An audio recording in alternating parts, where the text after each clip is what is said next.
capítulo 5, versículo 18, apenas o 18. Em tudo dai graças, porque esta é a vontade de Deus em Cristo Jesus. Pai, nós te louvamos e te bendizemos, porque nós estamos diante de Ti, Senhor, diante da Tua presença. Agora, nós expomos o nosso coração e a nossa mente à Tua palavra e pedimos, por amor do Teu santo nome, que a palavra de fato alcance nossa mente e nosso coração. Que o Espírito Santo faça com que a palavra chegue ao nosso coração no poder de Deus. No poder de Deus. E que ela opere em nós a Tua vontade, Senhor, a Tua vontade. Em o nome do Senhor Jesus Cristo. Nós rejeitamos e repreendemos todo e qualquer tipo de ação maligna sobre esse lugar, sobre as mentes das pessoas, Pai, de maneira que elas sejam atrapalhadas ou impedidas de compreender a Tua palavra. E ao mesmo tempo nós pedimos pela iluminação do Espírito Santo sobre a nossa mente e o nosso coração, de maneira que a palavra seja bênção em nós, em o nome do Senhor Jesus Cristo. Amém e amém. Queridos, nós estamos diante de um texto muito interessante. A vontade é de lembrar aqui o contexto, a carta aos Tessalonicenses, né? Essa igreja vivia uma angústia em relação à questão daqueles que tinham partido com Cristo, né? Havia alguns falsos mestres com uma pregação deturpada com relação aos que já morreram.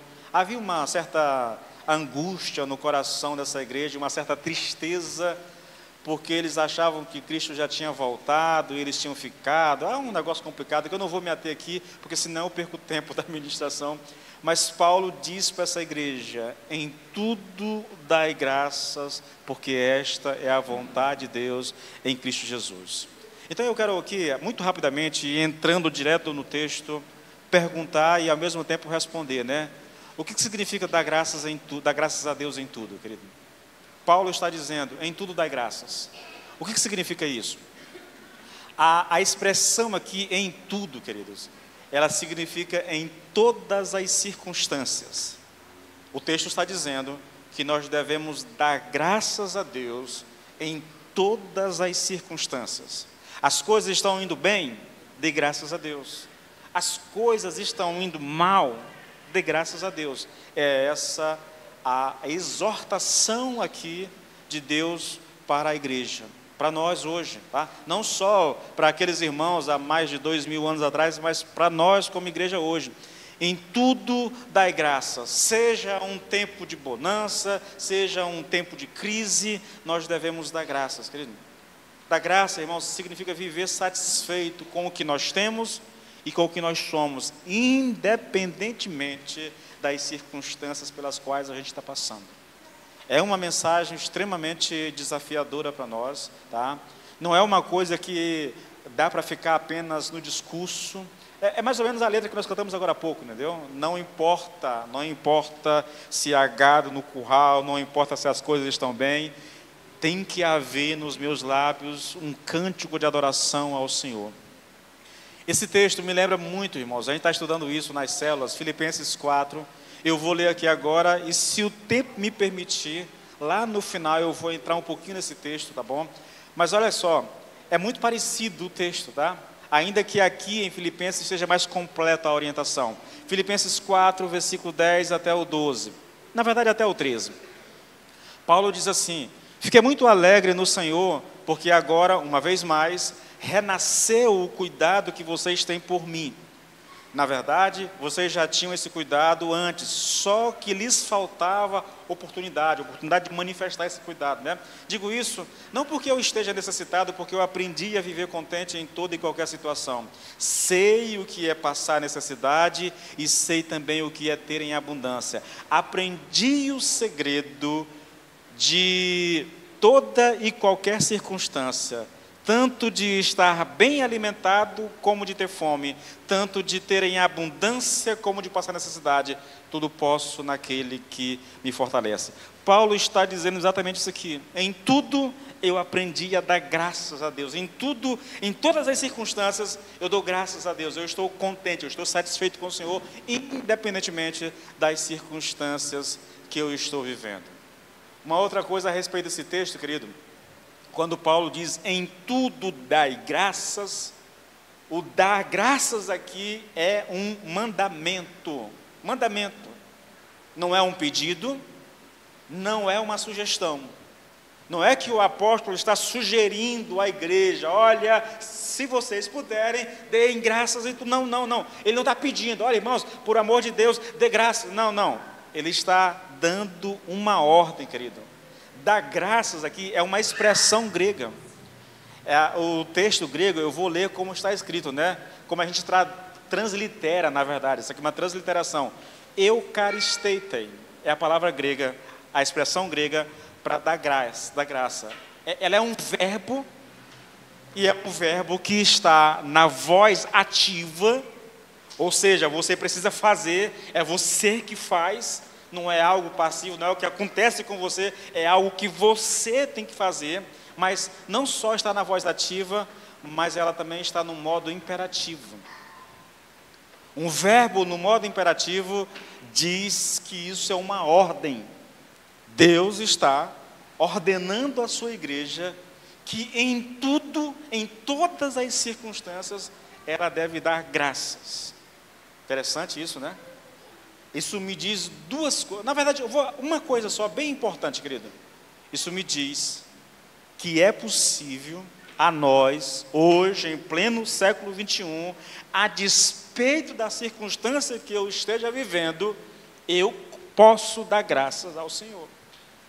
Não é fácil, é lógico, nós sabemos disso, por experiência própria, todos nós sabemos que na hora da angústia, na hora da dor, abrir os lábios e dar graças ao Senhor é uma tarefa difícil, mas a despeito de ser algo difícil, é possível a gente fazer isso, tá bom, queridos?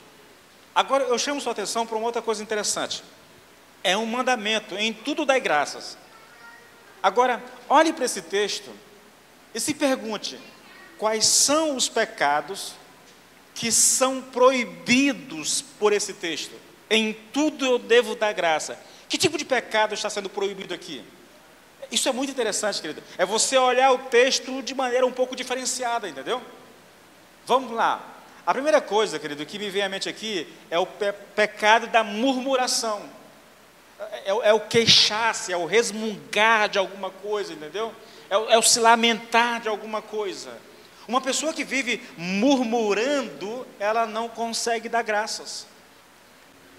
Então, querido, uma pessoa que vive resmungando, se lamentando, se queixando da vida, murmurando das circunstâncias, uma pessoa assim, dificilmente ela vai dar graças a Deus.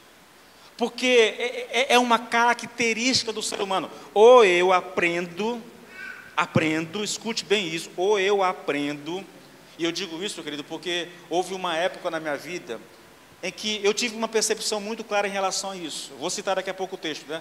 Eu tive uma percepção muito clara.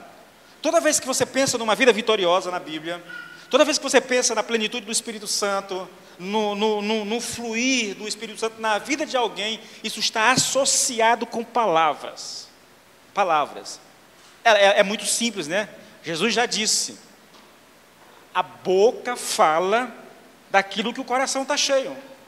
Então, uma pessoa que vive, e eu só estou na primeira palavra, do primeiro pecado, né? Uma pessoa que vive murmurando, uma pessoa que vive se lamentando, reclamando, o coração dela está cheio disso. Não adianta, querido. Não há alegria nesse coração, alegria de verdade. Não há graça nesse coração, entendeu? Não há um sentimento, querido, de gratidão. Irmãos, é muito simples. Se eu estou lamentando da vida, se eu estou reclamando da vida, me queixando diante de Deus o tempo todo, abrindo os lábios, falando com as pessoas, é porque isso é o que está no meu coração, querido. Eu não tenho como fugir disso. E se eu estou assim, eu não consigo chegar diante de Deus e dizer assim: Senhor, eu quero te dar graças, porque é difícil, irmãos, é difícil. Qual é outro pecado aqui, querido, que está sendo proibido aqui? O pecado da cobiça, da ganância. Uma pessoa gananciosa, uma pessoa cobiçosa, não pode haver gratidão no coração dela, querido. O que é a ganância? O que é a cobiça? É um desejo de ter mais. Ela nunca está, o ganancioso nunca está satisfeito com o que tem. Se a pessoa não está satisfeita com o que ela tem, ela não pode ser grata a Deus. Está sempre faltando alguma coisa, está sempre necessitando de alguma coisa, e ela está sempre pedindo: o Senhor isso, o Senhor aquilo, tá? Outra coisa aqui, outro pecado aqui, querido, outro pecado aqui é o pecado da inveja, da inveja. Quando a gente pensa em inveja, irmãos, duas coisas nos vêm à mente muito claramente. Primeiro, a inveja é desejar possuir o que o outro tem. Eles vão tirar a atenção. Eu vou pedir para os pais. Isso, muito bem, meu filho, ó.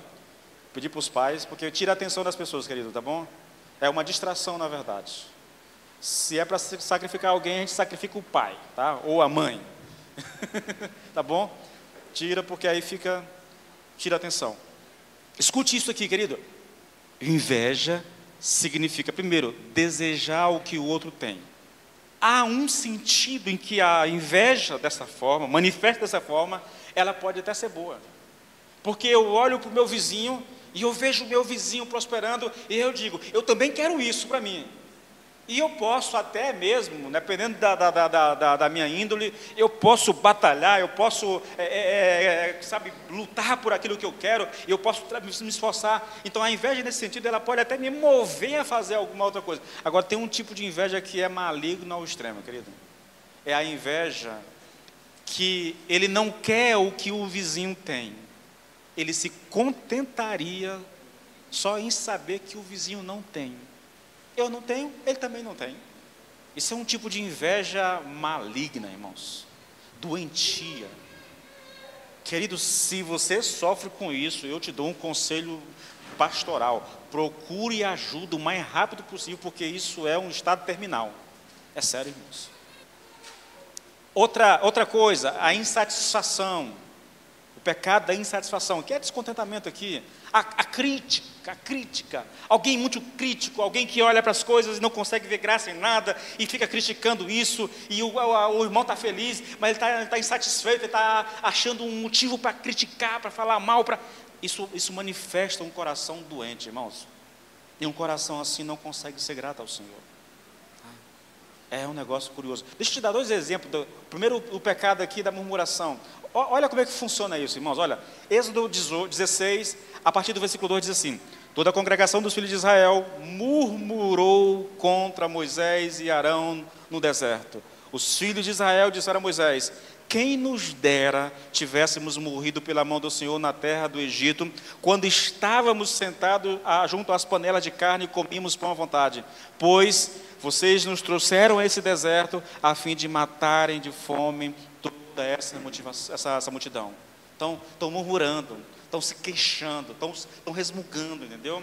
Eles não conseguem resolver os problemas. Sabe, eu sei, eu tenho consciência, querido, que o que eu vou falar aqui é muito perigoso, porque parece que isso é da natureza humana, sabe? Nós somos muito tentados. Mas eu olho para essa situação, e esse povo fez isso. E na minha Bíblia, eu tenho uma Bíblia aqui, a King James aqui, uma que eu tenho no meu tablet, em que eu vou marcando as vezes que o povo murmurou. São 10 ou 11 vezes que o povo se levanta para reclamar com Moisés. Em nenhum momento, querido, esse povo os líderes chegam em Moisés e dizem assim: Moisés, nós estamos numa situação complicada, o povo está com sede, as crianças estão sedentas, tem alguns que estão passando mal, nós não temos água, não tem como orar ao Senhor para que Ele nos forneça água. Não, quem dera tivéssemos morrido lá no Egito, porque lá a gente tinha carne à vontade, lá a gente estava tudo bem, mas nesse deserto aqui a gente está morrendo.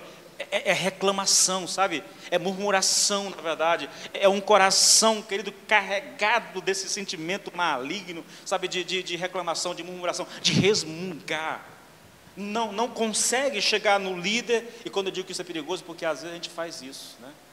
Quantas vezes a gente viu uma coisa errada, ou o irmão fazendo alguma coisa, ou a gente está precisando de alguma coisa, sei lá, está insatisfeito com alguma coisa, em vez de chegar lá no irmão e dizer assim, irmão, eu precisaria que o senhor me ajudasse com isso aqui, pastor, eu queria que o senhor, olha, eu estou com um problema assim, eu queria que o senhor, não, a gente, em vez de chegar no pastor, eu acho que o senhor está agindo errado nesse ponto aqui, será que a gente tem como conversar aqui e tal? Não, a pessoa com um coração murmurador, ele não procura o pastor, ele procura um irmão, para encher o ouvido dele com a sua lamúria. É um negócio doentio, irmãos. Agora a inveja, olha só, irmãos, Salmo 73, versículo 3, pois tive inveja dos orgulhosos, vendo o sucesso e a felicidade desses maus. Eu estou citando aqui Salmo 73, o salmista, dizem que é Asaf o homem que está proferindo essas palavras. Por que ele teve inveja dos orgulhosos? Por causa do sucesso e da felicidade deles. Irmãos, está aqui nas entrelinhas, de maneira muito clara, se esses orgulhosos estivessem na mesma situação que eu estou, eu não estaria reclamando deles, mas porque eles estão bem, porque tudo vai bem com eles, então eu reclamo, então eu tenho inveja. O que ele está dizendo é o seguinte: eu me contentaria que eles estivessem na mesma situação que eu estou. Isso aqui, querido, isso aqui é um adorador, irmãos. Asaf era um dos homens responsáveis pela adoração no templo, na época de Davi, querido. Um grande homem de Deus, que escreveu salmos, mas está aqui, sendo corroído pela inveja, entendeu? Sendo corroído pelo bem-estar e pelo sucesso dos ímpios. Ele não se contenta de olhar para o ímpio e ver o ímpio prosperar, e ele, que é um homem de Deus, está passando por crise, e ele reclama, e ele quase se desvia por causa disso. Para mim a dedução é muito simples: se isso aconteceu com Asaf, cuidado, querido, porque isso pode acontecer com a gente também, tá bom? Bom, irmãos, agora eu quero chamar a sua atenção, querido, porque eu falei aqui desses pecados: inveja, cobiça, ganância, murmuração, lamentação, essas coisas tudo, são os pecados proibidos. Agora eu quero chamar a sua atenção para algo que eu já falei, mas eu vou chamar a sua atenção agora de uma forma diferente. É a maneira como as Escrituras nos ensinam a viver uma vida no poder do Espírito Santo. Olha o texto, querido, olha o texto, veja, Efésios capítulo 5, versículo 18 até o 20, olha só: e não se embriague com o vinho, pois isso leva à devassidão, mas deixem-se encher do Espírito. E como é que a gente faz isso? Falando entre vocês com salmos, hinos, cânticos espirituais, cantando e louvando com o coração ao Senhor, dando sempre graças por tudo ao nosso Deus e Pai, em nome do Senhor Jesus Cristo. Você percebe que uma vida vivida no poder do Espírito Santo se alcança falando, cantando. Quando você encontra uma pessoa que ela está o tempo todo reclamando, murmurando, se lamentando, entendeu, da vida, reclamando, resmungando da vida, você pode ter certeza, querido, que não vai haver um fluir do Espírito nesse coração. Por que você diz isso, pastor? Porque a boca fala daquilo que está cheio o coração. Se eu estou proferindo isso o tempo todo, é porque meu coração está cheio disso. Ao mesmo tempo, se o que sai do meu coração são cânticos espirituais, são salmos de adoração, oh Jesus, se o que sai dos meus lábios é uma palavra de gratidão, isso reflete o Espírito agindo em mim, querido. Paulo está dizendo, irmãos, para dar graça. Paulo não está dizendo para dar graças por tudo, mas em tudo. Isso aqui é uma lição muito importante, querido, porque às vezes as pessoas não entendem isso e fazem confusão. Escute, ele não está dizendo que você deve dar graça, sei lá, você teve um prejuízo financeiro de 10 mil reais, louvado seja o nome do Senhor, porque eu tive um prejuízo de 10 mil reais. Isso é tolice, irmãos. Não é isso que ele está dizendo, irmãos, não é isso. A ideia do texto é que nós devemos ser gratos a Deus em todas as circunstâncias, e não por todas as circunstâncias. Será que você entende isso? Eu não sou grato às circunstâncias, querido. Eu sou grato a Deus. Eu sou grato a Deus. E eu vou tentar explicar isso aqui, porque isso aqui tem dado um nó na mente de muita gente. Nós devemos dar graças em tudo, não porque entendemos tudo o que nos acontece, também não porque estamos vendo qual a razão ou qual é a vantagem. Não, eu vou dar graças aqui porque eu sei que esse mal vai me propiciar isso e aquilo. Não, Paulo não tem nada a ver com isso aqui, irmãos, tá bom? E por que nós devemos dar graça? Porque dar graça em tudo, querido, revela que nós cremos em Deus e que confiamos na maneira como Ele conduz as coisas que dizem respeito à nossa vida. Quando eu dou graças a Deus, mesmo passando por circunstâncias adversas, eu estou fazendo isso não por causa das circunstâncias, mas porque eu creio no Deus que eu sirvo, entende? Porque eu confio em Deus, que mesmo passando por aquela circunstância, o Senhor ainda está comigo, o Senhor ainda está no controle da minha vida, e eu não estou sozinho. Isso também revela, querido, confiança na bondade, na soberania e no amor de Deus para conosco. Se eu tiver tempo, eu vou entrar um pouquinho nisso lá no finalzinho, quando eu chamar vocês para Filipenses, tá? Então imagine, querido, a situação está caótica e eu estou sofrendo com tudo o que está acontecendo, mas mesmo assim, eu dou graças a Deus por saber que Ele está no controle de tudo. Essa é a questão, irmãos. Eu não dou graças pelo sofrimento em si, mas a Deus por saber que Ele me ama e que mesmo permitindo o sofrimento, tudo está dentro dos planos de Deus para a minha vida. E se eu não creio nisso, querido, dificilmente eu vou conseguir dar graças a Deus. Todas as coisas cooperam para o bem daqueles que amam a Deus, daqueles que foram chamados segundo a vontade de Deus e chamados para serem semelhantes a Cristo. O que Deus vai fazer é usar todas as circunstâncias na minha vida, boas ou ruins, aquelas provocadas por mim mesmo ou não. Ele vai canalizar todas essas circunstâncias para gerar em mim um caráter semelhante ao de Cristo. E se você não crê nisso, querido, você não está preparado para viver a vida cristã. Não está. Porque nós somos limitados. Nós não conseguimos perceber as coisas como elas são. Nós não conseguimos ver o fim da crise. Nós não conseguimos, no meio da crise, nós não conseguimos perceber o seu fim. Nós não conseguimos perceber por que está acontecendo, porque Deus permitiu, entendeu? Porque a gente sabe que Deus pode. Olha, quando eu tive que lidar com a morte da minha mãe, irmãos, né, eu sofri muito com isso. Sofri mesmo, porque eu orava pela minha mãe.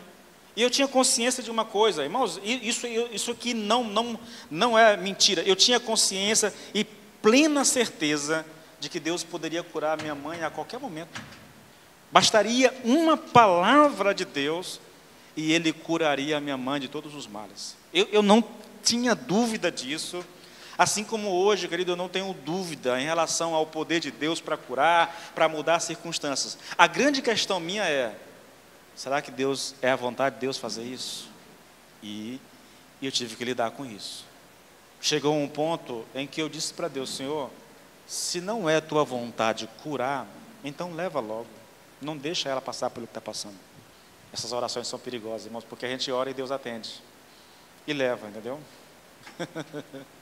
E leva. E depois você tem que se conformar que você pediu. Eu pedi isso para Deus, entende? Eu não sei, querido. E Deus não nos permite saber o que Ele tem planejado para nós. Ninguém sabe. E muitas vezes Ele vai silenciar em relação a isso. Você vai orar e Ele não vai responder. Você vai clamar e não vai ter resposta. E muitas pessoas se desesperam. Se você não estiver firmado sobre um bom alicerce espiritual, é bem capaz de você abandonar Deus nessas horas. Muitas e muitas pessoas têm sucumbido a essas circunstâncias e elas têm virado as costas para Deus, dizendo que Deus não as ama, que Deus não se importa com ela, que Deus não tem poder para mudar, e aí ficam falando e falando, mas na verdade, querido, elas não eram um bom alicerce na sua vida espiritual. Elas não entenderam realmente como funciona a vida espiritual. Por que devemos dar graças, querido? Porque Deus quer que confiemos inteiramente nele. Mesmo que você não entenda, mesmo que você esteja sofrendo, entendeu? É necessário confiar. Devemos dar graça.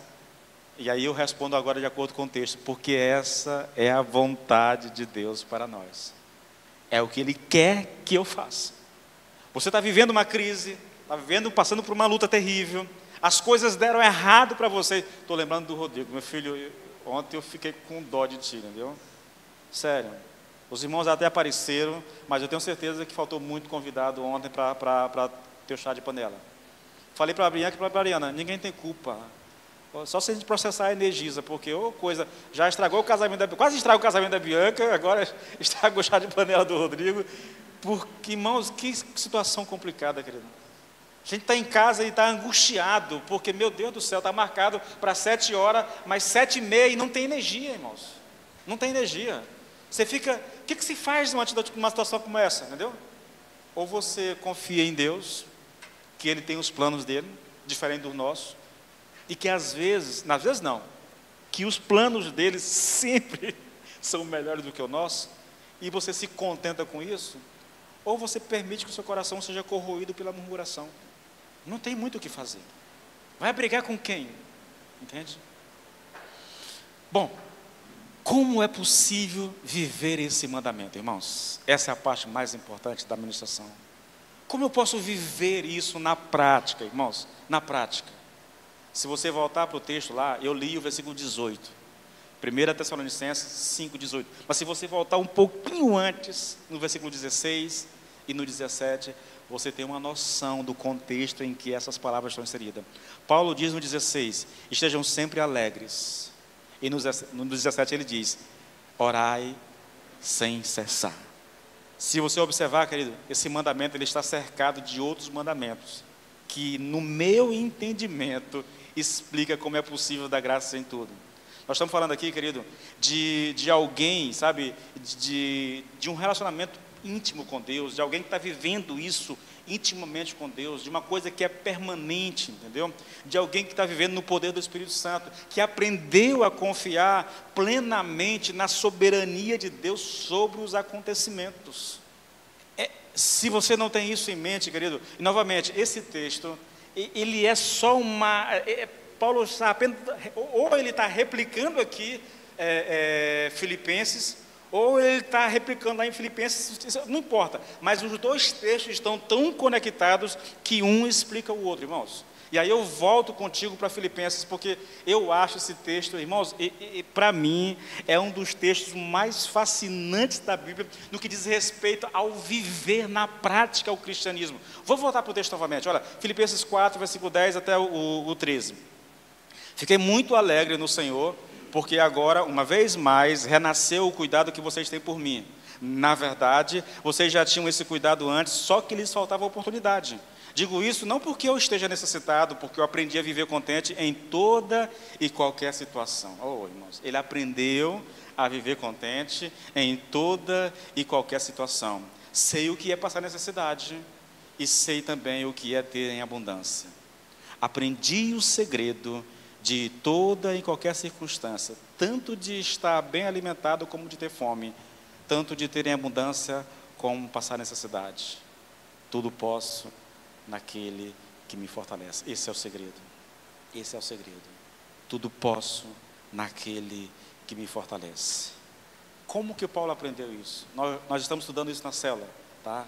Inclusive, nós vamos juntar as células de novo essa semana, porque eu vou entrar um pouquinho mais na explicação de Paulo. Queridos, se você quer pegar um texto importantíssimo para a sua vida, para a sua caminhada, é isso aqui. Como eu já disse na célula, Paulo ele não traz para a gente como ele aprendeu o segredo. Ele não ensina exatamente como ele aprendeu. O que nós temos aqui, na verdade, é um apanhado dos escritos desse homem e da vida dele, e a partir dos escritos de Paulo e da sua vida, a gente extrai aqui meio que esse processo de como se deu esse processo dele aprender um segredo. ele não sabia disso, ele aprendeu com a caminhada, entendeu? E muito rapidamente, irmãos, eu só lamento porque quando eu chego no primeiro passo, toda vez, irmão, eu estou acho que na terceira vez na célula, quando eu chego no primeiro passo, irmãos, eu não consigo sair daqui. É sério. É algo tão extraordinário, querido, é algo tão impactante, tão prático, irmãos, que eu não consigo sair. A primeira coisa que a gente extrai da vida e dos escritos de Paulo é que ele aprendeu esse segredo pela experiência. Pela experiência. Foi vivendo com Deus que ele aprendeu isso. E aí eu cito o texto, irmãos. Eu cito o texto porque ele é simplesmente extraordinário. 2 Coríntios 12, do 7 em diante. Escute bem o que Paulo escreve aqui. E para que não me ensoberbecesse com a grandeza das revelações, foi-me posto um espinho na carne, mensageiro de Satanás, para me esbofetear. Essa palavra é muito forte, querido. Para me esbofetear, a fim de que não me exalte. Por causa disto, por causa do espinho na carne, desse mensageiro de Satanás, que estava esbofeteando ele, Paulo diz, 3 vezes pedi ao Senhor que o afastasse de mim. Então ele me disse, a minha graça te basta, porque o poder se aperfeiçoa na fraqueza. Aí ele responde, então de boa vontade, pois mais me alegrarei nas fraquezas, para que sobre mim repouse o poder de Cristo. Pelo que sinto prazer nas fraquezas, nas injúrias, nas necessidades, nas perseguições, nas angústias, por amor de Cristo, porque quando sou fraco, então é que sou forte. Oh, queridos, esse é um daqueles textos, irmãos, que a gente deveria ler todos os dias da vida e pedir graças ao Senhor para conseguir viver, porque se nós aprendemos isso aqui, irmãos, nossa vida muda completamente. Paulo teve revelações, e eu tenho certeza que eu não vou conseguir sair desse versículo aqui. Paulo teve algumas revelações. Ele diz que Deus levou ele em espírito, ele não sabe dizer se na carne ou se em espírito, levou ele ao terceiro céu, e lá ele mostrou coisas, e falou coisas inenarráveis, oh, palavra bonita, né? Coisas grandiosas demais, poderosas demais, que Deus sabia que aquilo poderia e geraria com certeza orgulho no coração de Paulo. Então, por causa da grandeza das revelações, Deus colocou um espinho na carne. E esse espinho na carne, ele diz que era um mensageiro do diabo, um mensageiro de Satanás, que o esbofeteava, querido. É uma linguagem quase que poética aqui, sabe? É um negócio assim interessante, porque os estudiosos acreditam, eu particularmente acredito que esse mensageiro de Satanás fosse algum tipo de problema na vista, nos olhos de Paulo, entendeu? Novamente eu digo isso pelos escritos dele, principalmente pela carta dele lá em Gálatas. Parece que era um problema na vista. Paulo usava aquilo que ele chama de amanoema, como é que chama? O que escreve no lugar da pessoa? Deu um branco aqui, é amanoema, mas não é isso não, é um nome parecido com isso aqui. Alguém escrevia para ele. Alguém escrevia para ele, entendeu? E ele escrevia, finalizava as cartas em letras garrafais, provavelmente indicando que ele tinha um problema na vista, tá? Bom, esse era o problema. Eles tinham alguma deficiência. Alguns dizem que era realmente um demônio que perturbava Paulo, mas a gente nunca vai saber direito, porque ele não deixou escrito o que era. Nós supomos, baseado nos escritos, na vida dele, tá? Agora preste atenção. O mensageiro de Satanás estava trazendo angústia para o coração dele. Provavelmente estava limitando Paulo, entendeu? Limitando ele. E Paulo, por causa do problema, Paulo vai para diante de Deus. E ele ora ao Senhor. E ele clama ao Senhor, Senhor, remove isso, Senhor. Tira isso, Senhor, de mim. E ele ora, e o Senhor não diz nada para Paulo. Irmãos, isso é estranho. Procure na Bíblia alguém que está repetindo a oração e você não vai encontrar. Por alguma razão, os homens de Deus, usados por Deus para escrever o Velho Testamento, o Novo Testamento, eles oravam e Deus respondia. Era assim que funcionava. Mas Paulo vai e ora ao Senhor E não tem resposta.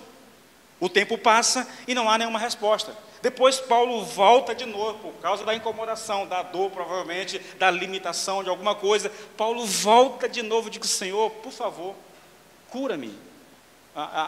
Remove esse mensageiro. E Deus de novo disse: não há resposta. Deus não fala nada, querido. Há apenas um silêncio absurdo. Até que Paulo volta uma terceira vez.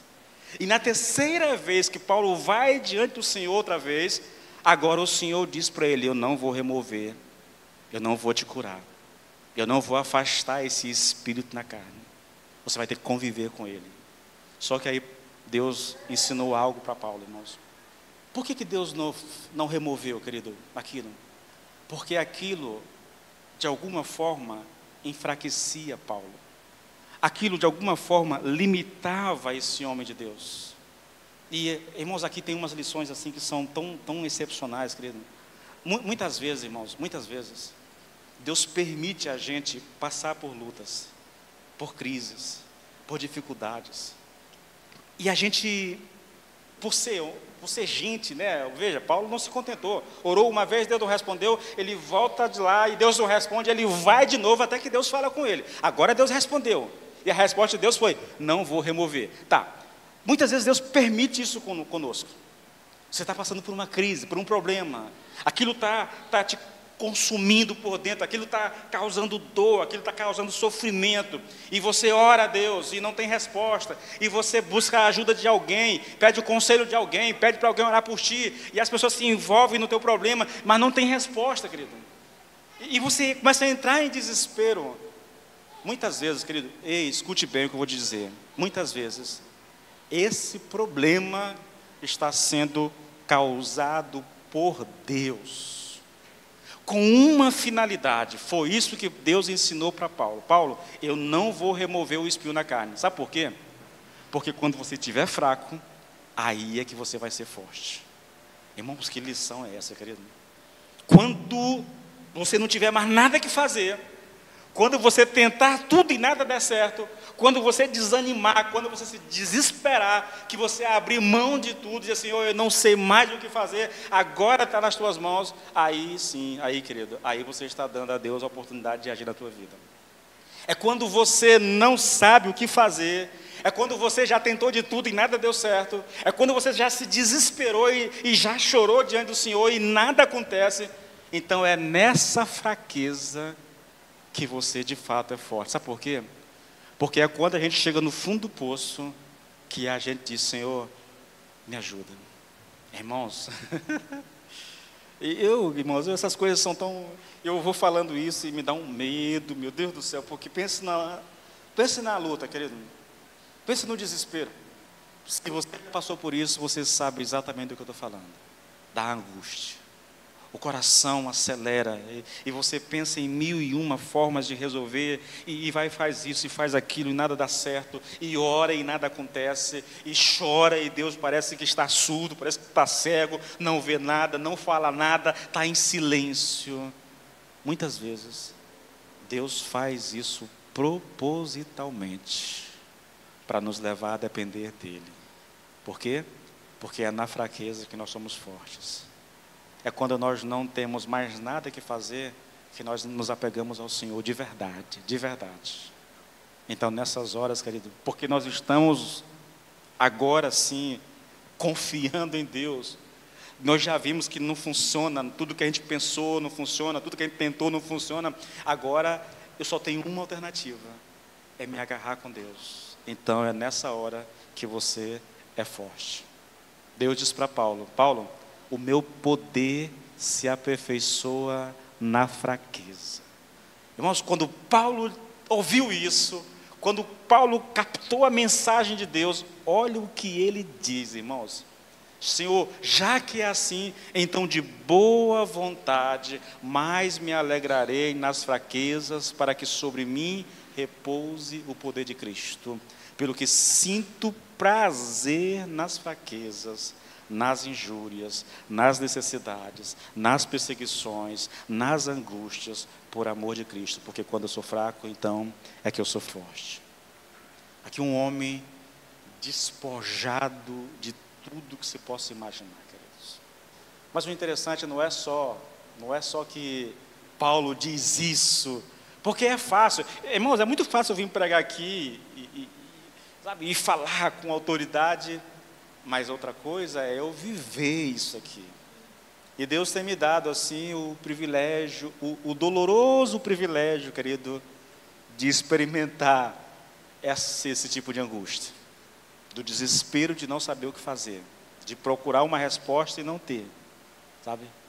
Mas o que me espanta, irmãos, é porque ele fala isso e você vai ver ele exatamente. Ele está escrevendo aqui aos Filipenses, mas quando ele esteve lá em Filipos, pregando o evangelho, fundando a igreja, porque ele expulsou um demônio de uma menina que tinha um espírito de adivinhação, ele foi pego pelas autoridades, as autoridades da cidade, foi levado em praça pública, diante da comunidade toda.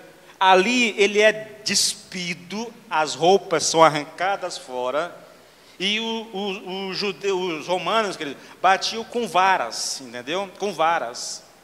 E Paulo irmãos, imagine a vergonha da nudez, a vergonha de ser humilhado publicamente diante de todas as pessoas. Está lá ele, não nu exatamente, né, mas praticamente pelado, na frente de todo mundo apanhando. Por que ele está apanhando? Porque ele expulsou o demônio de uma menina. É por isso que ele está apanhando. Ele é açoitado em praça pública e depois é jogado numa prisão. Essas coisas a gente fala, querido, eu sei que vocês não conseguem imaginar instantaneamente, mas não pense numa prisão aqui, com camas para você dormir, entendeu? Não, querido. Era uma prisão subterrânea. Era um calabouço subterrâneo, fedido. Não havia, irmãos, não havia privada, não havia... imagine o fedor, a sujeira, as pessoas lá, querido. E Paulo é jogado naquela prisão. Ele e o seu colega, Silas, se não me falha a memória. Eu nunca lembro exatamente quem é que está com o Paulo lá. Mas eu acho que é Silas. Os dois são jogados na prisão, querido. Depois de um dia terrível, de humilhação, de muito constrangimento, ele é jogado numa prisão. E Atos 16 diz que meia-noite, aquele homem todo arrebentado, com o corpo todo dilacerado, ele abre a boca e ele começa a orar e a adorar a Deus. Ele está dando graças, querido. Ele está dando graças. Ah, queridos, a gente precisa chegar em algo parecido com isso aqui, se nós quisermos realmente viver a vida cristã e ser um testemunho às pessoas que estão ao nosso redor, querido. Porque isso aqui, irmãos, é constrangedor demais para as pessoas. Sabe o carcereiro? O cara que estava aguardando ele na prisão, um terremoto acontece por causa da atitude. Para mim não tenho. Eu gosto muito de um cara chamado Rick. Deu um branco aqui. Ele diz, ele escreveu num livro, né? E ele viaja legal nesse momento. Ele diz que quando Paulo começa a orar e começa a adorar o Senhor, ele diz que Deus no céu para tudo.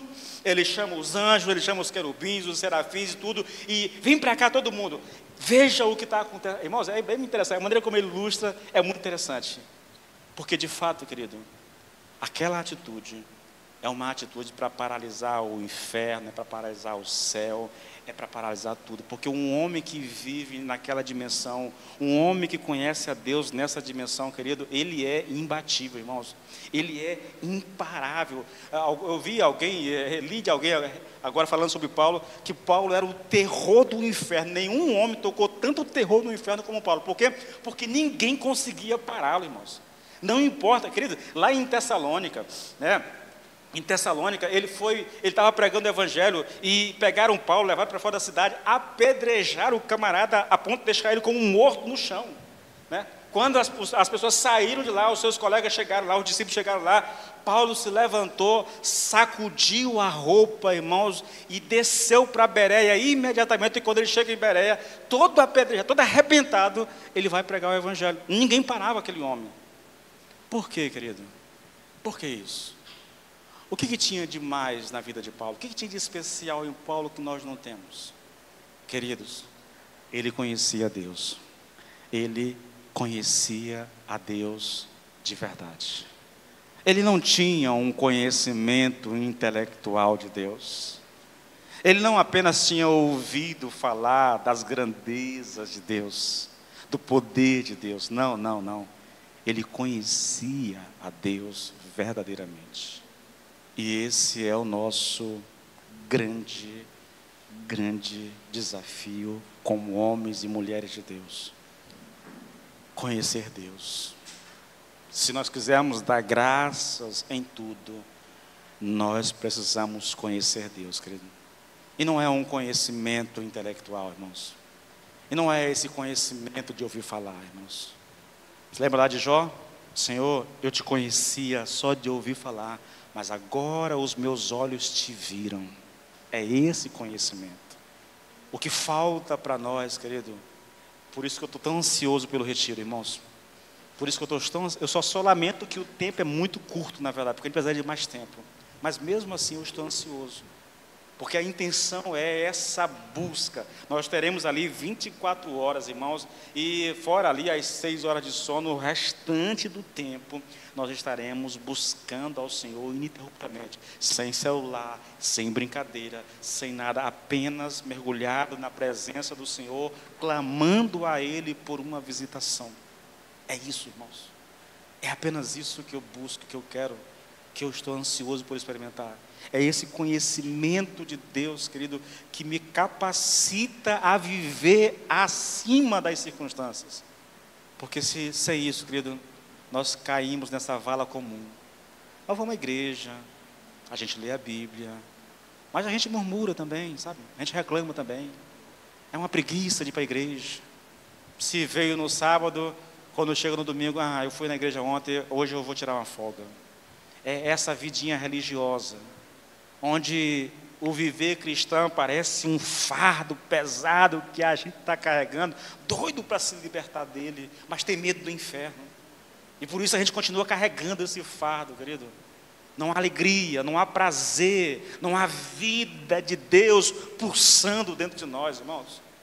Imagine, querido, imagine. Você vem para cá no domingo, depois do domingo de descanso, você passou o dia descansando, assistindo televisão, dormindo, sei lá. Aí você chega na igreja e você não consegue abrir a boca para adorar a Deus, irmão. Não consegue, não sai, não flui um louvor sincero dos teus lábios. Você fica ali meio que travado, entendeu? Por quê? Por que Paulo, mesmo depois de ser preso, de ser espancado publicamente, de ser despido na frente de todo mundo, numa cadeia, amarrado ao tronco, sem instrumento, sem ministro de louvor, sem nada, ele faz subir um louvor que paralisa o céu, que paralisa o inferno, que faz a rocha tremer?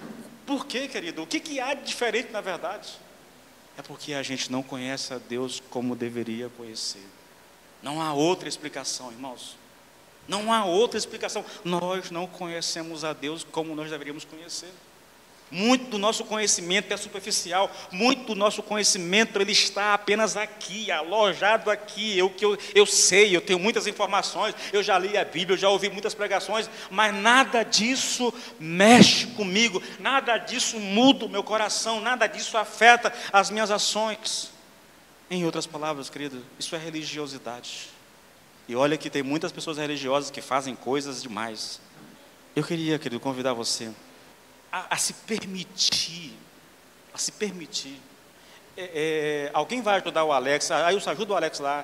Eu queria convidar o Alex e a Bianca. Na verdade, o Ministério do Louvor, sobe para cá, por favor. Eu queria, antes de ministrar a ceia, querido, nós temos algum tempinho aqui. Eu queria convidar você a um tempo, irmãos, de adoração. Mas eu queria que você fosse para diante de Deus como se essa fosse a tua última adoração. Um tempo onde você vai abrir o seu coração, onde você vai rasgar o seu coração diante do Senhor. Acha uma música bem fácil aí de ser tocada, entendeu? Que todo mundo conheça, para a gente adorar ao Senhor, para a gente expressar ao Senhor E aproveite o momento, querido, se você tem consciência da sua necessidade, aproveite o momento para clamar ao Senhor, para pedir ao Senhor por uma visitação do Espírito Santo, para pedir ao Senhor que Ele te encha da plenitude do Espírito Santo, que Ele te batize no poder do Espírito Santo, e você possa experimentar uma vida nova, querido, um poder novo para viver a fé cristã, no nome de Jesus, querido.